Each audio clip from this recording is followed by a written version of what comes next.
السلام علیکم ورحمۃ اللہ وبرکاتہ۔ ناظرین حضرات، ہمارے یوٹیوب چینل امام الدین آفیشیل میں آپ حضرات کا خیر مقدم۔ امید ہے اللہ رب العالمین کی ذات سے آپ اچھے ہوں گے، اور دعا ہے اللہ کی بارگاہ میں اللہ آپ کو اچھا رکھے۔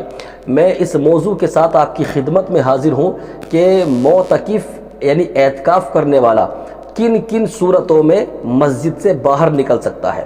کیا شریعت مطہرہ اس کو مسجد سے باہر نکلنے کی اجازت دیتی ہے یا نہیں؟ دیکھیے، رمضان کے آخری 10 دنوں میں لوگ اعتکاف میں بیٹھتے ہیں، اور یہ بہت اچھی بات ہے، اعتکاف میں بیٹھنا چاہیے۔ اب اعتکاف میں بیٹھنے والوں کے لیے بہت سارے مسائل ہیں۔ سب سے پہلا مسئلہ تو ان کے سامنے یہ آتا ہے کہ وہ مسجد سے باہر نکل سکتے ہیں یا نہیں نکل سکتے ہیں۔ دیکھیے، مسجد سے باہر معتکف نہیں نکل سکتا۔ اگر مسجد سے باہر نکلا تو اس کا اعتکاف ٹوٹ جائے گا۔ ہاں، 2 عذر ایسے ہیں کہ ان عذروں میں اس کو مسجد سے باہر نکلنے کی اجازت ہے۔ ایک عذر طبعی ہے۔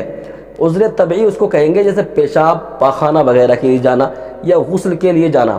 اگر یہ چیزیں مسجد میں نہیں ہے، یعنی ان چیزوں کا انتظام اگر مسجد میں نہیں ہے، تو وہ اس کام کے لیے باہر مسجد سے نکل سکتا ہے۔ یہ ہوا عذر طبعی۔ اچھا، دوسرا ہے عذر شرعی۔ عذر شرعی کیا ہے؟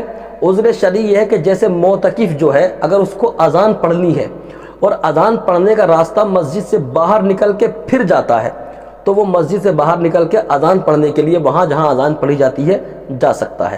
یہ اس کے لیے عذر شرعی ہے۔ اچھا، دوسرا عذر اس کے لیے عذر شرعی میں ایک یہ بھی ہے کہ جس مسجد میں وہ بیٹھا ہوا ہے، اگر اس مسجد میں جمعہ نہیں ہوتا، جمعہ دوسری مسجد میں ہوتا ہے، تو وہ جمعے کی نماز ادا کرنے دوسری مسجد میں جا سکتا ہے۔ تو پتہ چلا کہ 2 عذر ہیں، ایک عذر طبعی، ایک عذر شرعی۔ ان دونوں عذروں میں مسجد سے باہر نکلنے کی اجازت ہے۔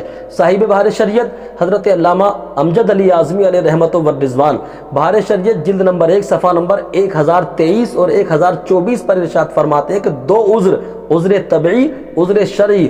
عذر طبعی یہ ہے کہ پیشاب پاخانے کے لیے جانا یا غسل وغیرہ کے لیے جانا، جبکہ ان چیزوں کا انتظام مسجد میں نہ ہو، تب مسجد سے باہر نکلنے کی اجازت ہے، اور اگر مسجد میں ہے انتظام تو پھر مسجد ہی میں اپنے کام کو پورا کرے۔ دوسرا عذر شرعی، عذر شرعی یہی کہ اگر مسجد میں اذان پڑھنی ہے اس کو، تو اگر راستہ باہر سے ہو کے جاتا ہے تو وہ اذان پڑھنے کے لیے جا سکتا ہے، اور اگر اس مسجد میں جمعہ نہیں ہوتا، جمعہ دوسری مسجد میں ہوتا ہے، تو جمعے کی نماز پڑھنے بھی وہ مسجد سے باہر نکل سکتا ہے۔ ان کاموں کے علاوہ اگر مسجد سے باہر نکلتا ہے تو پھر اس کا اعتکاف ٹوٹ جائے گا، اور اعتکاف کا ثواب اس کو نہیں ملے گا۔ لہذا جو لوگ اعتکاف میں بیٹھتے ہیں ان کو اس بات کا خیال رکھنا چاہیے کہ عذر طبعی اور عذر شرعی کے علاوہ مسجد سے باہر نہ نکلیں۔ اللہ پاک مجھے آپ کو سب کو عمل خیر کی توفیق عطا کرے۔ استغفر اللہ ربی من کل ذنب واتوب الیہ۔